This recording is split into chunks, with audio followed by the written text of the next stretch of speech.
Hello friends, welcome to GS now. दोस्तों, हम लोग भारतीय पुनर्जागरण को देख रहे हैं। भारतीय पुनर्जागरण में कैसे धार्मिक सुधारों ने किस प्रकार देश की दिशा और दशा बदली, किस प्रकार से लोगों ने कार्य किया, उसी कड़ी में आगे बढ़ते हुए हम लोग आज देखेंगे कि आर्य समाज को और दयानंद सरस्वती को। इससे पहले बता दूं, जो भी फ्रेंड्स पहली बार चैनल पर आए हैं, इससे पहले 3 वीडियो इस कड़ी में आ चुके हैं ऑलरेडी। पहला जो वीडियो था वो पूरा टॉपिक बेस्ड था, जिसमें सारे टॉपिक्स महिला सुधार, महिला शिक्षा, विधवा पुनर्विवाह, ऑडिट आदि टॉपिक्स को लेके एक कंपाइल वीडियो था पूरा। दूसरा जो टॉपिक था ये व्यक्ति विशेष को लेके है, जिसमें राजा राम मोहन रॉय और ब्रह्म समाज को देखा गया। फिर इसके बाद यंग बंगाल और प्रार्थना समाज को तीसरे वीडियो में देखा गया है। अब चौथा वीडियो है जो कि आर्य समाज और दयानंद सरस्वती को हम लोग फोकस करेंगे। ठीक है, चलिए सीधे शुरू करते हैं वीडियो। आर्य समाज की स्थापना किसने की? तो थे दयानंद सरस्वती।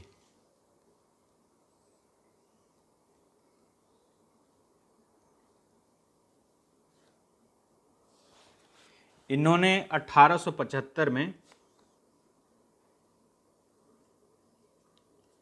बंबई में आर्य समाज की स्थापना की। ये बाद में स्थानांतरित होकर ये चला गया लाहौर।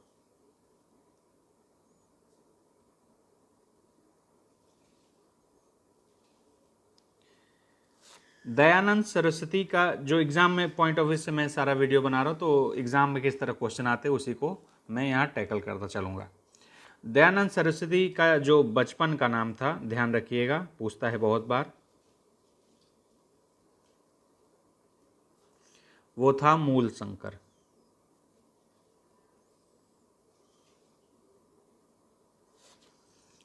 ठीक है। इनकी बुक थी सत्यार्थ प्रकाश।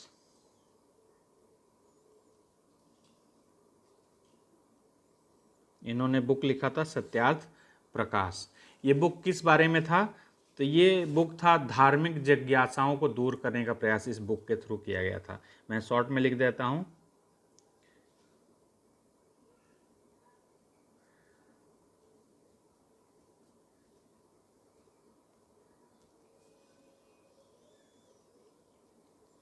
दूर करने का प्रयास किया गया था इस बुक के थ्रू। दयानंद सरस्वती के गुरु कौन थे? गुरु भी काफी पूछता है एग्जाम में। गुरु थे इनके स्वामी विरजानंद।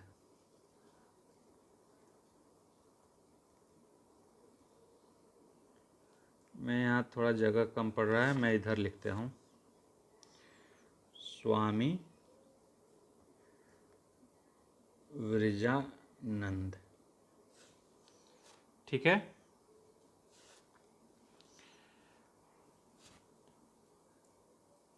हिंदू धर्म की रक्षा के लिए उन्होंने शुद्धि आंदोलन चलाया था। ठीक है, यहाँ पे लिख रहा हूं मैं, हिंदू धर्म की रक्षा के लिए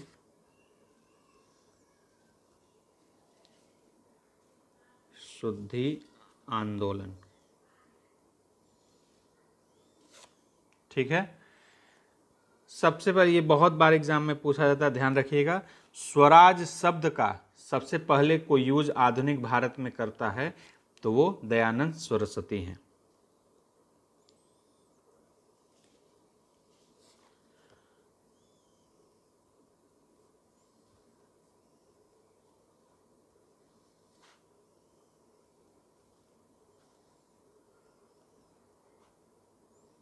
इनके द्वारा सर्वप्रथम स्वराज शब्द का प्रयोग किया जाता है। कालांतर में आर्य समाज जब शिक्षा पे बात करता है, शिक्षा के लिए कुछ रास्ते तलाशने की कोशिश करता है, तो आपस में काफ़ी मतभेद होते हैं शिक्षा के माध्यम को लेकर। उसमें दो पैटर्न निकल के आते हैं। कुछ लोग होते हैं जो इंग्लिश समर्थकों के ग्रुप होते हैं, जो माध्यम चाहते हैं, जो शिक्षा का माध्यम हो यंग जनरेशन के लिए वो इंग्लिश हो। और कुछ होते हैं जो कहते हैं कि वो शिक्षा का माध्यम हम लोग पुरातन या फिर हिंदी विरोधी रखने मूलतः रहते। हिंदी, अरे सॉरी, माफ़ कीजिएगा, हिंदी नहीं, इंग्लिश विरोधी रहते हैं, इंग्लिश का विरोध करते हैं, कुछ चाहते हैं कि इंग्लिश के थ्रू इसको यूज किया जाए, शिक्षा का माध्यम इंग्लिश रहे। तो उन दो विरोधों के कारण जो स्कूली शिक्षा है उसमें कुछ बदलाव होते हैं, कुछ घटनाएं होती हैं, उसको हम लोग देखेंगे।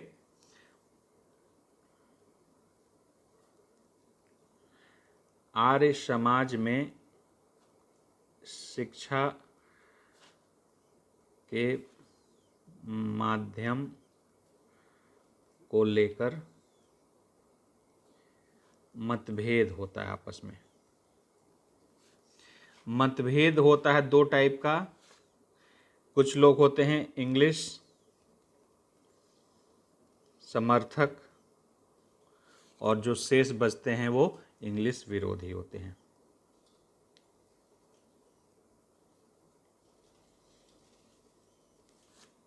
ठीक है, जो इंग्लिश समर्थक हैं वो स्थापित करते हैं डीएवी, आपने काफ़ी नाम सुना होगा, दयानंद एंग्लो वैदिक स्कूल।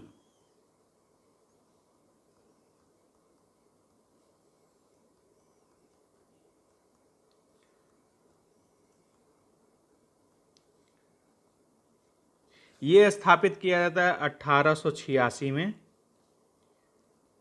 लाहौर में। इसका पूरा जो बेस होता है पाश्चात्य शिक्षा पे होता है।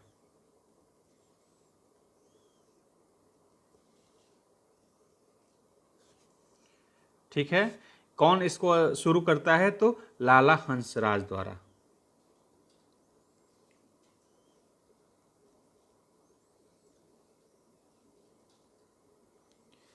जो दूसरा धड़ा है जो कि विरोध करता है इंग्लिश का, वो क्या करता है?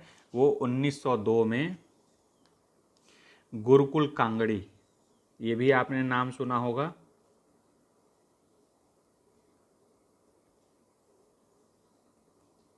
हरिद्वार में स्थापित करता है। ये गुरुकुल है, ये अपेक्षाकृत परंपरागत शिक्षा पे बल देता है।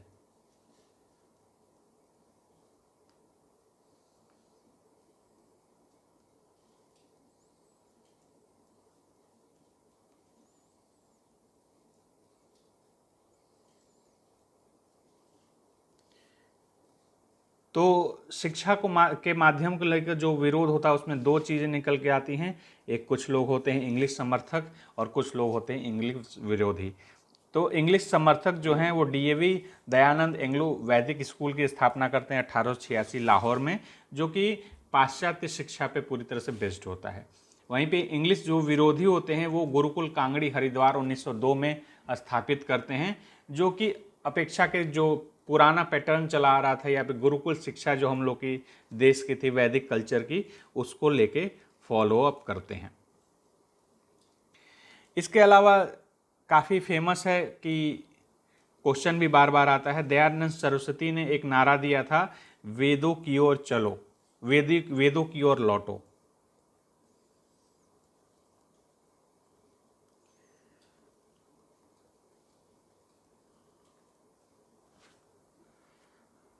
और ये क्यों वेदों की ओर लौटने का कारण क्या था? क्या ये वैदिक काल की पुनर्स्थापना करना चाहते हैं? बिल्कुल नहीं।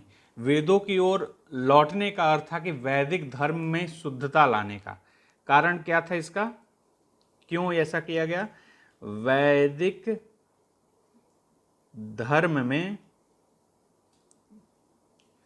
शुद्धता के लिए, वैदिक काल की स्थापना के लिए नहीं, वैदिक काल की पुनर्स्थापना नहीं, इसको ध्यान दीजिएगा, नहीं। वैदिक काल की शुद्धता, वैदिक धर्म की शुद्धता को फोकस किया गया था, वैदिक काल की पुनर्स्थापना पे इस पे फोकस नहीं था। वेदों की ओर लौटो नारा देने का कारण ये था। ठीक है, जो धर्म है उसमें कुछ अशुद्धियाँ हो गई हैं वैदिक धर्म में, उस अशुद्धियों को दूर करते हुए शुद्धता की ओर हम लोग पहुँचे। इन्होंने पुराणों के काफ़ी विरोध किया था। पुराणों का दयानंद सरस्वती ने काफ़ी विरोध किया था और वेदों को ही सही माना था। ठीक है। इसके अलावा मूर्ति पूजा कर्म कांड का भी काफ़ी विरोध किया।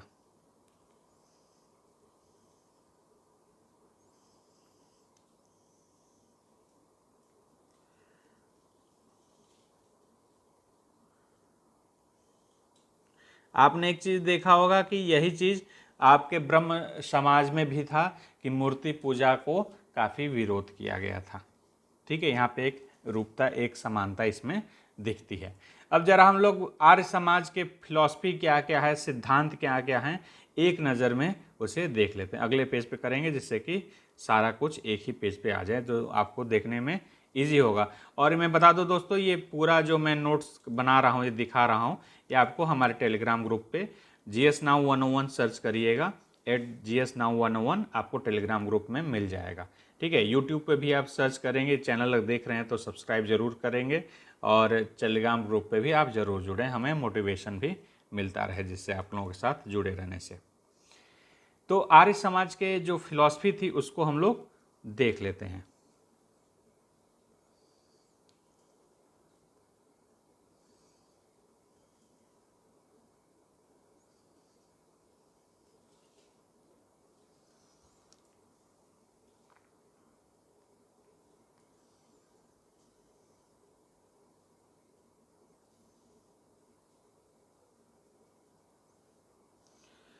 तो जैसा मैंने सबसे पहले बताया,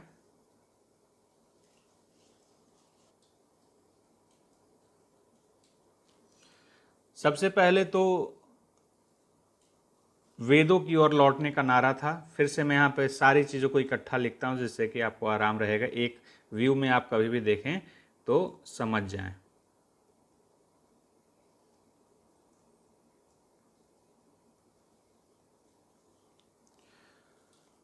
दूसरा था मूर्ति पूजा कर्मकांड का विरोध।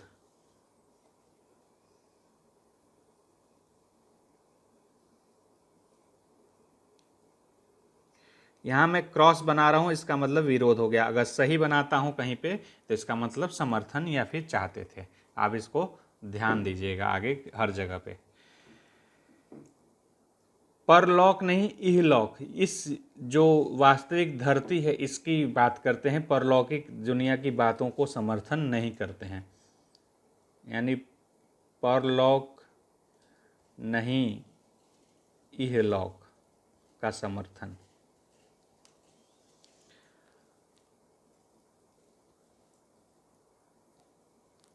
ईश्वर के निराकार होने का दावा कर रहे, तभी तो ईश्वर निराकार है, यानी कोई आकार नहीं। निराकार का अर्थ होता है कोई आकार ही नहीं, उसको किसी भी आकार में आप डालने के, असल में फिलॉसफी ये है कि आप ईश्वर परम शक्ति है, अगर ईश्वर परम कोई भी अगर उस पर गुण आरोपित करते हैं, जैसे सुंदरता का गुण आरोपित करते हैं तो वो सिर्फ लिमिटेड हो जाता है। जैसे कि अगर किसी ईश्वरी तत्व या भगवान को, ईश्वर को हम लोग मान लेते हैं कि बहुत विशाल है, तो सूक्ष्मता का विरोध हो जाता है, उसको लिमिट कर देते हैं विशालता में। इसीलिए ईश्वर के लिमिट, हमारे शब्दों से उसको रिकॉग्नाइज नहीं किया जा, हमारे शब्द कम पड़ेंगे क्योंकि नॉलेज हमारी कम है, हमारी नॉलेज उस लेवल की नहीं है कि हम उसको लिमिट समझ सकें पूरी तरह से। इसलिए हमारे जो सूक्ष्म नॉलेज है उसी के आधार पे हम किसी चीज़ के गुण को बताते हैं। अब ऐसा गुण बताएंगे हम तो हम ईश्वर को लिमिट कर देंगे, लिमिटेड कर देंगे, उसकी क्षमताओं को कम आंकेंगे। तो इसलिए वो कहते हैं कि निराकार है ईश्वर, कोई आकार नहीं है, कुछ भी इसको हम डिफाइन नहीं कर सकते हैं।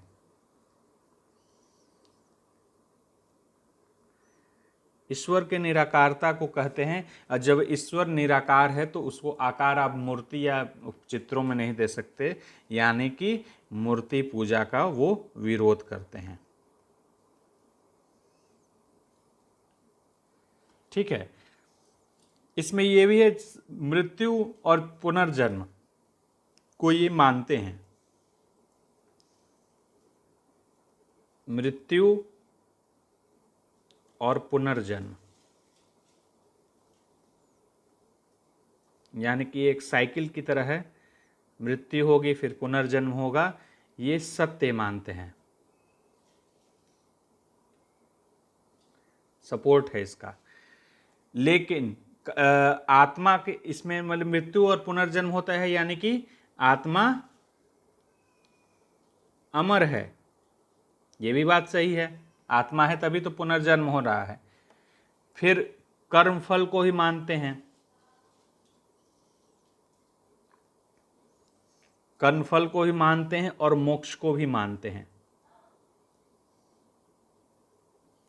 लेकिन मृत्यु के बाद कर्मफल यानी कि स्वर्ग नर्क के बातों पे विश्वास नहीं किया जाता है, इसीलिए पुराणों का विरोध होता है।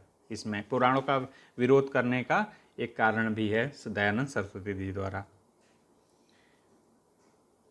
मृत्यु के बाद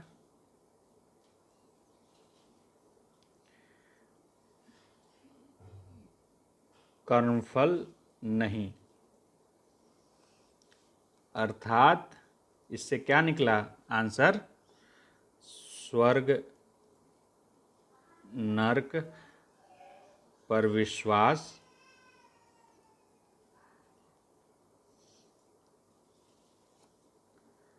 नहीं है। इसी प्रकार तीर्थ यात्रा और अवतारवाद का भी ये विरोध करते हैं।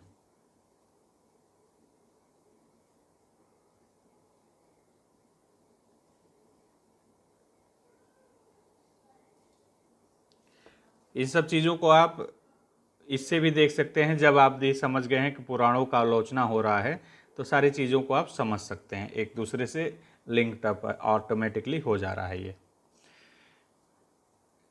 इसके अलावा कुछ और चीज़ों को भी महत्वपूर्ण बताया गया है, जिसको हम लोग थोड़ा नीचे डाउन करके लिख लेते हैं जिससे कि प्रॉब्लम ना हो।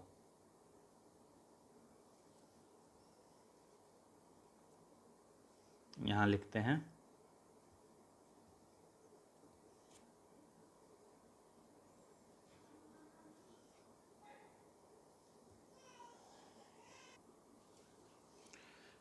इन्होंने वेदों के ही ज्ञान को सर्वोच्च स्रोत माना, वेद को ही ज्ञान का मुख्य स्रोत माना, सर्वोच्च स्रोत माना है।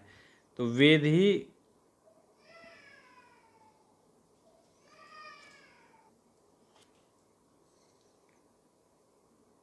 ज्ञान के स्रोत हैं।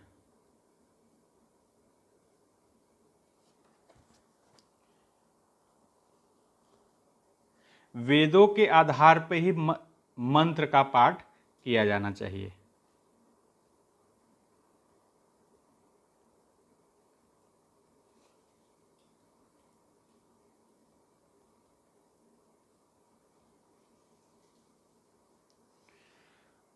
इसके अलावा स्त्री शिक्षा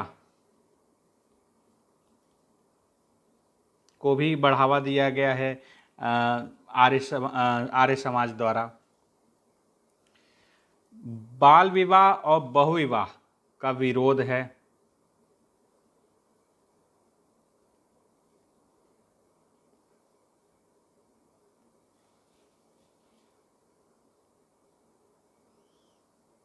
ठीक है, कुछ विशेष परिस्थितियों में विधवा विवाह की भी समर्थन की गई है।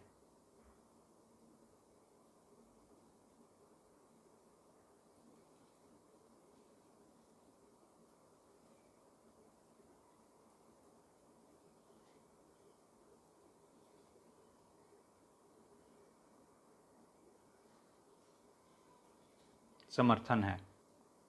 इसके अलावा इंटरकास्ट मैरिज, अंतर जाति विवाह को भी इसमें समर्थन मिला हुआ है।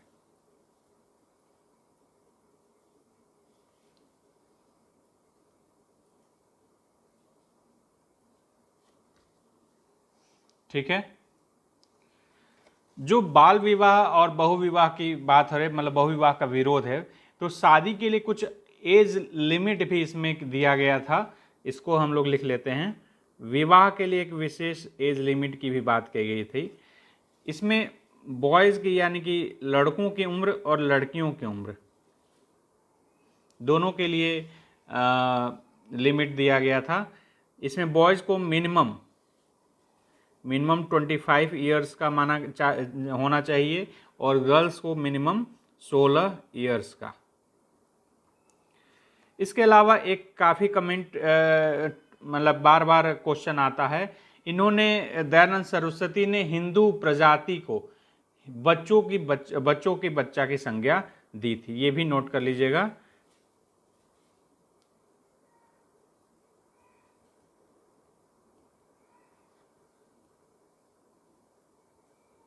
बच्चों का बच्चा की संज्ञा दी। ठीक है, तो ये सारे इंपॉर्टेंट जो चीज़ें हैं मैंने आर्य समाज के लिए पूरी तरह से बता दिए हैं, और जो दयानंद सरस्वती से जुड़े हुए जो इंपॉर्टेंट चीज़ें हैं इसमें आपकी कवर अप हो गई हैं।